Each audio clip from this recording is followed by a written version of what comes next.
Hi, welcome to the show, Harry. This is the Disruptors. We've been talking about it forever. For those who don't know Harry Arnett, he's the president and co-founder of Municipal Clothing, and it's a brand that I particularly like a lot, just because of all the personalities involved in it. Mark Wahlberg is your co-founder partner, right?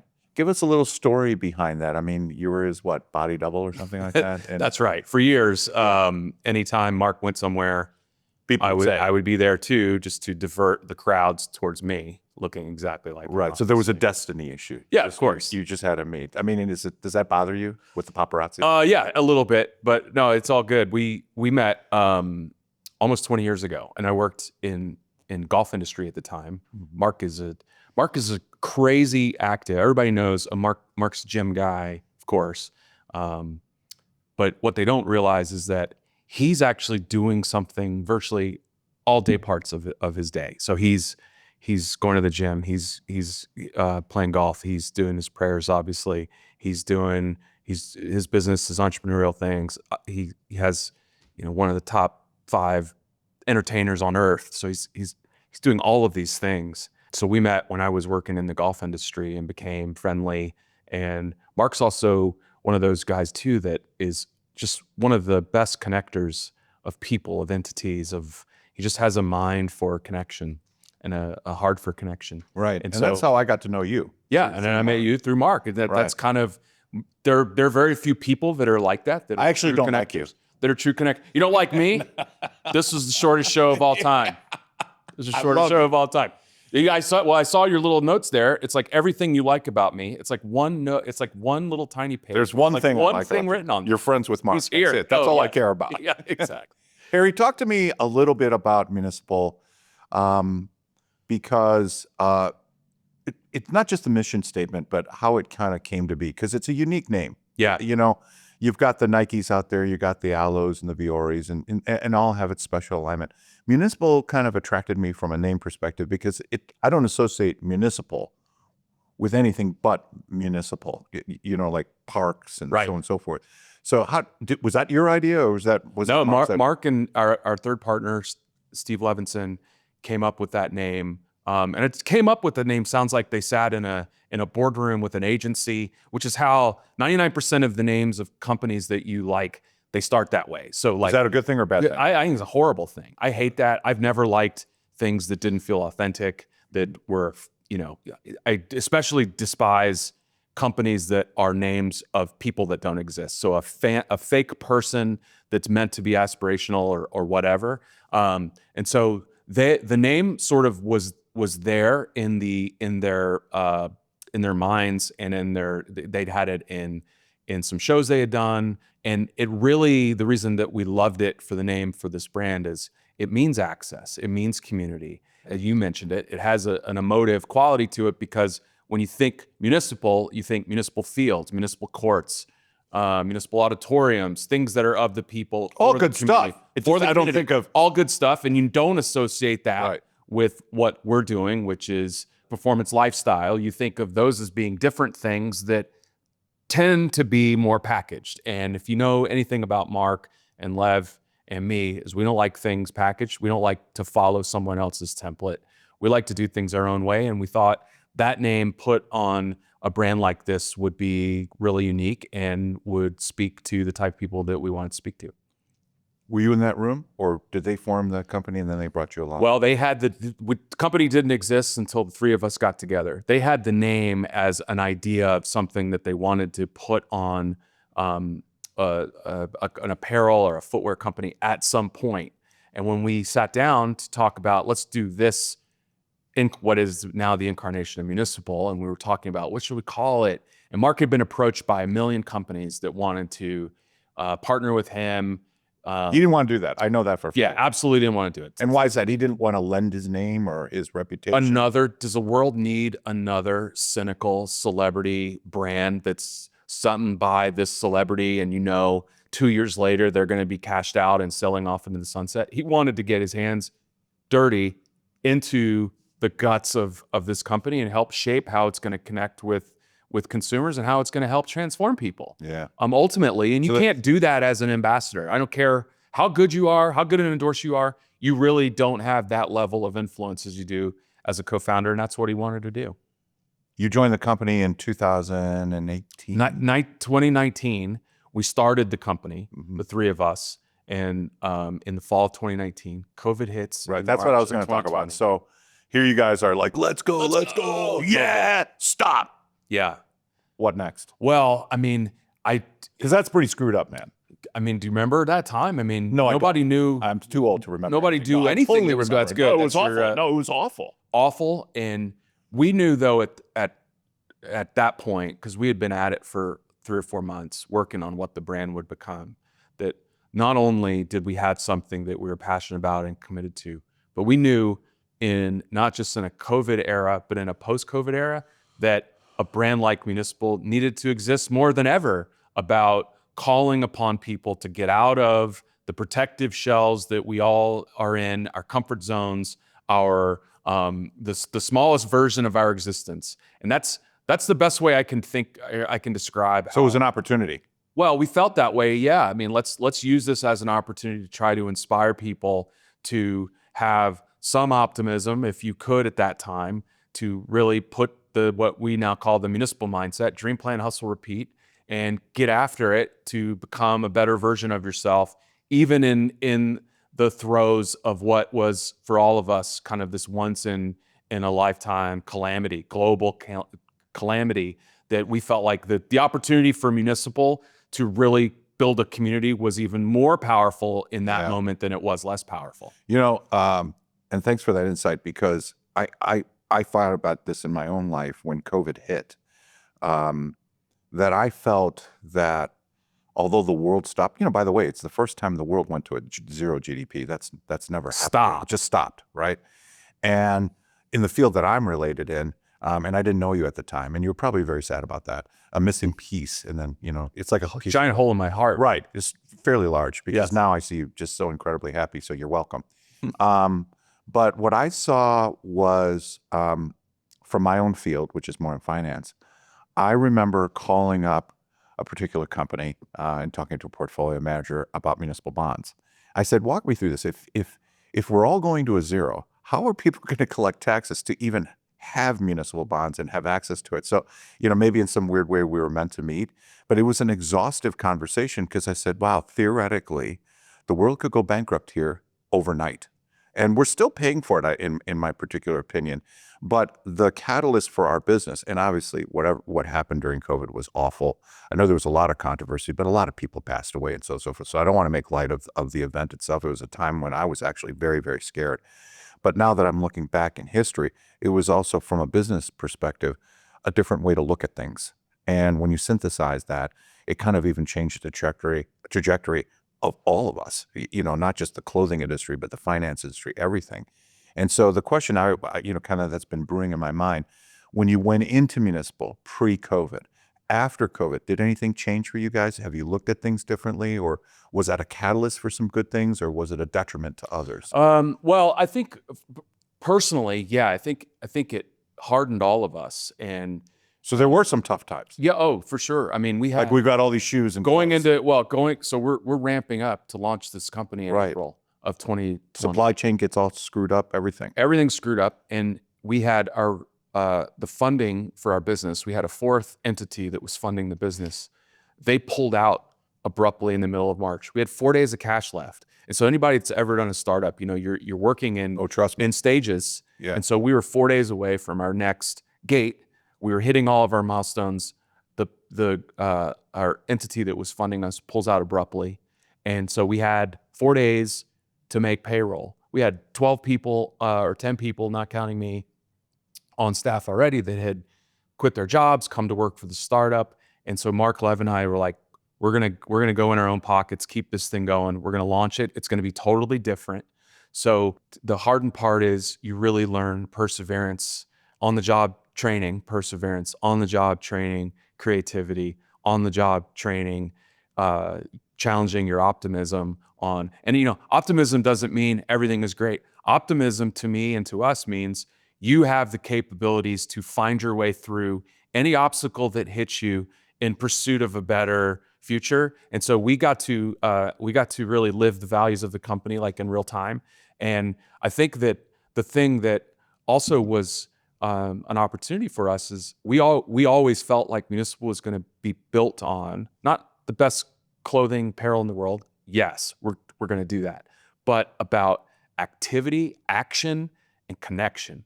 And those were the things that when we really thought about that COVID era 2020, those were the things people were craving. They were craving activity. They were craving getting out, action, not being these small versions of themselves. And the other part of that, which can't be understated, is connection.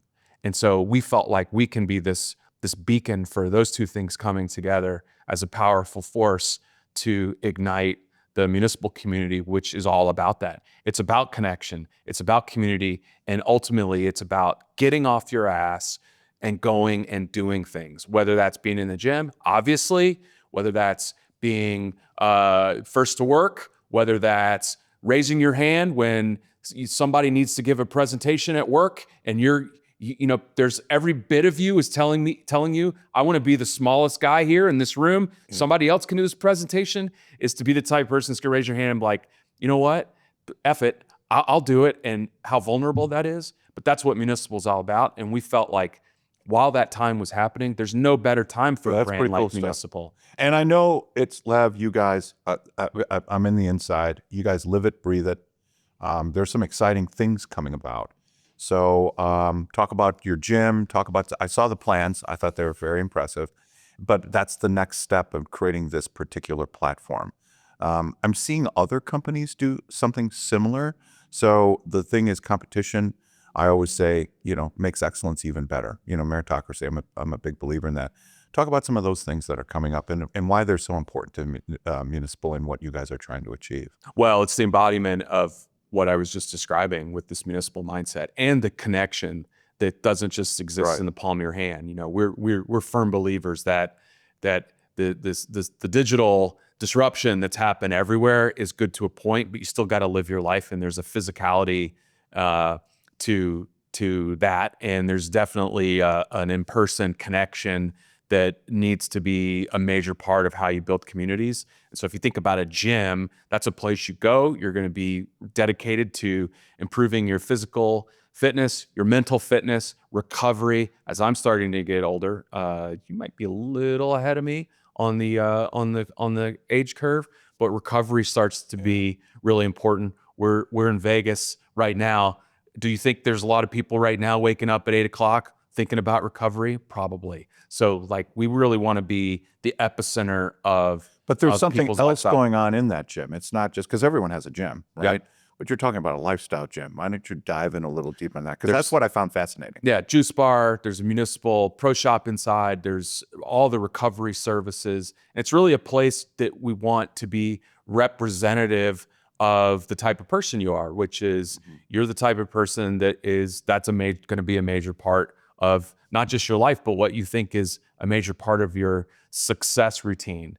And so, to answer your question, yeah, there's a lot of competition out there, but we don't think anybody's will do something exactly like we do. And it's meant for people that subscribe to the Stream Plan Hustle Repeat ethos. And I'm going to have Mark on the show too as well. And I'm sure it won't be as well as attended the show that we're having, the interview we're having currently right now. First of all, I'm a huge draw. Thank you. And the paparazzi, they're standing outside right now. So, we'll have to deal with that later. I have your photos ready and everything on the table. But Mark said something to me that kind of grabbed me, where he said, I just want to feel good in the morning. Because I asked him, I said, you don't really drink. You don't really do, and he goes, oh, I used to do all that stuff. He goes, I just want to feel good in the morning. And so I think, in that Municipal brand, it's almost comes down to as simply as that. I just want to feel good in the morning. And there's really nothing better than a gym workout.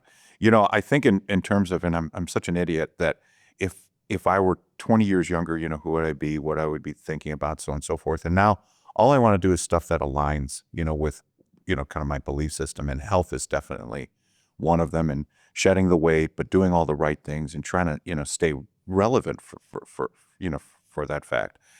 But now as I'm getting older and, you're seeing all these things going on in politics, you're seeing all these crazy things going on. And then all of a sudden we enter into this tariff war. Okay. Are you guys worried about that for municipal? I mean, because everyone says, oh, it's going to affect business, but you guys do some manufacturing across the street, so on and so forth. How are you preparing for that? Yeah, I mean, it's been a challenge, a maze, Yeah. a maze of uncertainty. That's the biggest thing I think that everybody would say in my shoes is it's not so much tariffs. The tariff Now, I'll ask Mark that tariffs have question. happened. Tariffs have happened for forever. I mean, we've had tariffs before the recent.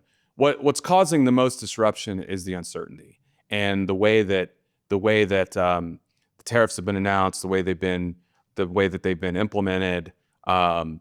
Traditional partners of not just ours, but of our country are hit with higher tariff penalty than we're used to. So hopefully a lot of that, when the smoke kind of clears, that a lot of it will be mostly, blather and not really how it's settling in. But we've been diversifying from day one on where we make things. And so I think that's one of the interesting things about Municipal being a startup is we had a very diversified supply base even from day one, because our philosophy was we want to go to the places that make the best versions of these things that are in our line, not necessarily the places that make the cheapest versions of these things or the most inexpensive version of these things.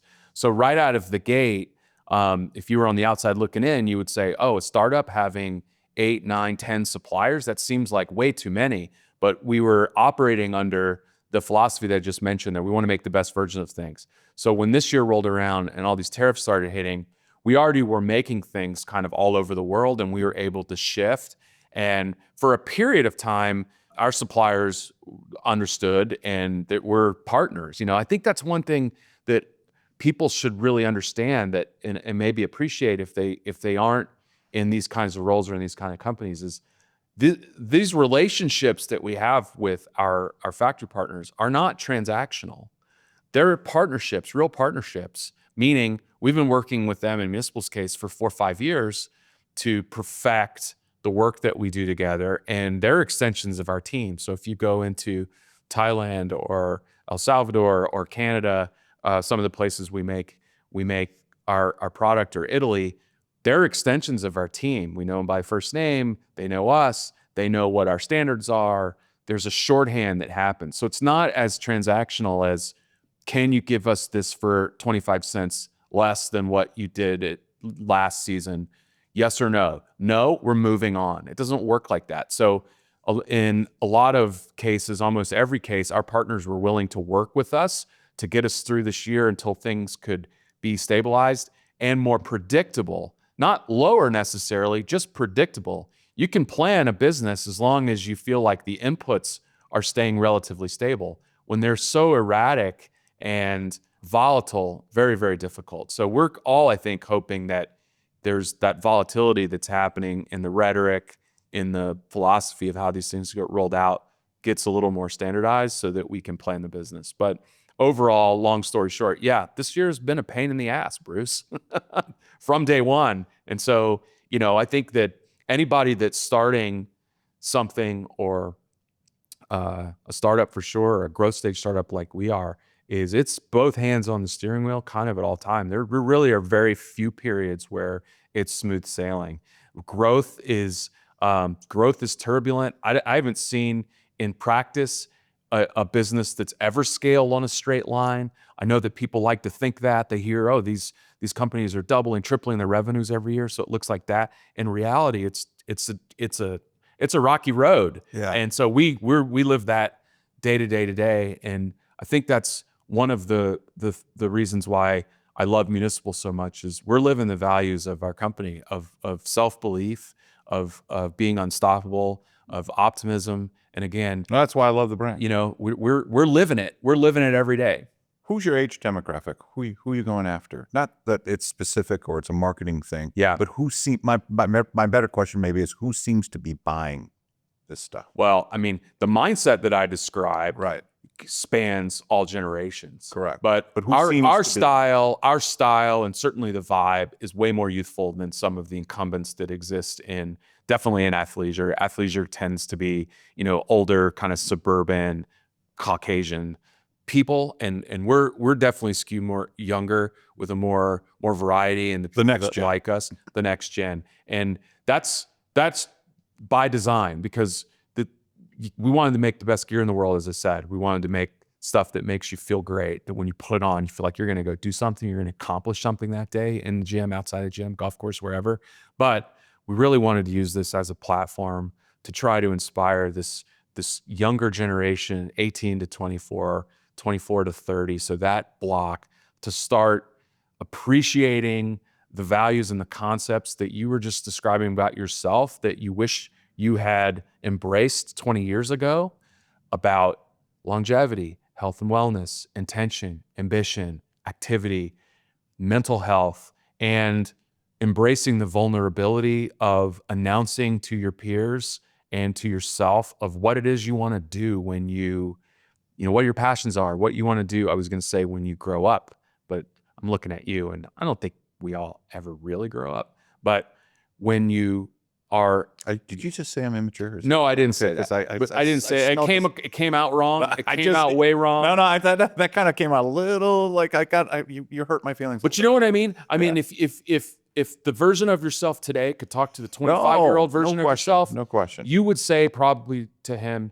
your pursuits, while giving you some degree of temporary satisfaction, aren't really aligning with what your real values are. I've always felt that through adversity, you know, the higher the iron, the stronger the steel. That during COVID, it really tested your inner voice with your outer voice. And I believe for many people that went through this, their inner voice and outer voice became one voice. Mm-hmm. Prior to that, it was a kind of this corporate voice. Yeah. You know, I always think of Kermit the Frog, you know, where he goes, "Oh, I'm from a corporation and this is how I talk all day long." And then when they go, "Holy S, nothing matters." I mean, all bets are off. I've noticed the good that came out of it is the next gen, millennials, older generations, whatever, became more one-minded. Like, you know what? If this is the way it's going to be, screw it. I'm just going to go for it. And I know that kind of happened in my life. I was just like, you know, screw the rules. I'm just going to go for it. The disruptors, you know, something that I would have never imagined doing 6 years ago. We're trying it. If it works, great. If it doesn't work, well, you know, to each his own, right? You show God a plan and he laughs. But then I meet great people like you, and you guys are doing all these aspirational things.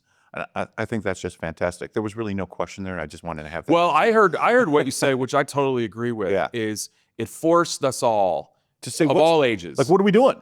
What are we doing, and how can we live our lives authentically? Because that's where we're going to be. Because the clock stopped. It just said it's over. It stopped, and we were all facing our own not just humanity, but our own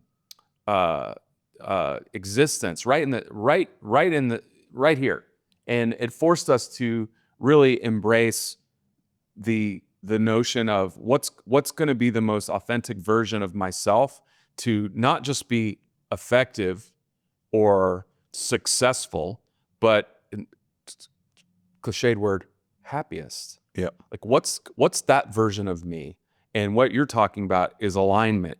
So you can't have this professional version of yourself and a personal version of yourself and be in alignment. They have to be the same in order to be aligned. And what you're saying is so important for the younger generation, because they feel like, trust me, they feel like they have to be some version of themselves at school, some version of themselves at sports, some version of themselves doing their college applications, some versions of themselves at sorority fraternity, some versions of themselves at their first job interview, some versions of themselves at their entry-level job. And what you're saying, what I'm saying is, no. You have to be the best version of yourself in all of those arenas. And the only way you can do that is really a discovery of what your values are and trying to be the most authentic version of yourself, because that's what creates connection. I think the next gen is authentic. I think they're more unfiltered than baby boomers. I think they're less manipulated and manipulatory, or whatever you want to call it. I don't think that's a word, but nonetheless, I just made it up. But so I agree with. Well, I live with two of them. I've got an almost 20-year-old and a 17-year-old, and I'm, you know, there are times when they're growing up when you kind of hold your hands in your head and you say, what world are we building for this generation as the folks responsible for it?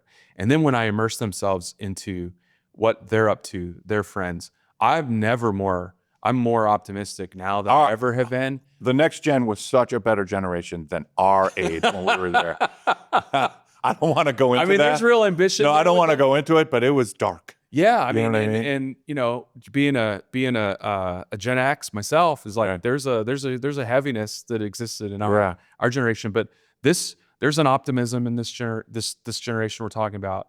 And the thing that I really love, and I try to tell them, is when you can eliminate all self-consciousness, just eliminate it, you will be surprised at what you can accomplish. And this group, that generation has less self-consciousness than certainly my generation, maybe our generation, but it's a powerful thing, and it's all kind of symbiotic with what we're trying to accomplish at Municipal is to kind of preach that with that generation too. Let's fast forward. You've just went through kind of a successful money raise. Yeah. You don't have to get too into it. You've now got capital. You've got revenue. You have clearly, gotten your team together. I've watched it, and it's pretty impressive. What are some of the new things that are coming up Municipal that's going to continue to expand the brand awareness, as you might call it? What kind of, are you doing any events, that type of stuff? Yeah. I know you guys are pretty a lot of stoked. events coming. So we Give me really an want to example. we really want to bring Municipal to the people, and not just, again, have people experience a brand in the palm of their hand, experience the brand online. So we were just talking next gen. A good example of that is we had a next gen, 2 weeks next gen this past summer, where we had high school kids from all over the country immersing themselves into Municipal to learn what it takes to build a business, learn what it takes to build a brand, all of the functions. So yeah, the sexy stuff like product development, marketing, content, but also finance, operations, et cetera, trying to really let those kids understand or appreciate the opportunities that are there in front of them. We're opening up retail stores all over the country over the next 5 years. We have 2 today. We'll have 5 over the next 2 years. And our retail strategy is pretty unique in that if you go into one of our stores, whether it's in San Diego, LA, or wherever, it should feel one of one. So if you go in there, we don't want this homogenized approach, because it's meant to inspire. And we want you, when you walk into our Municipal stores, for example, to feel something, to feel inspired, to feel like I'm going to walk out of here a better version of myself than I was when I walk in. I know that's aspirational, because sometimes people just walk, hey, just show me a cool pair of shorts. We have that too. So more retail, more events. We're expanding our women's line starting in the spring. It's fantastic. I'm more excited about the women's line than I am about the men's line, because I think it really represents what we think the future is of that category. And then we got into footwear 2 years ago in 2023. Everybody told us way too early. You're only 2 years old. Don't launch shoes.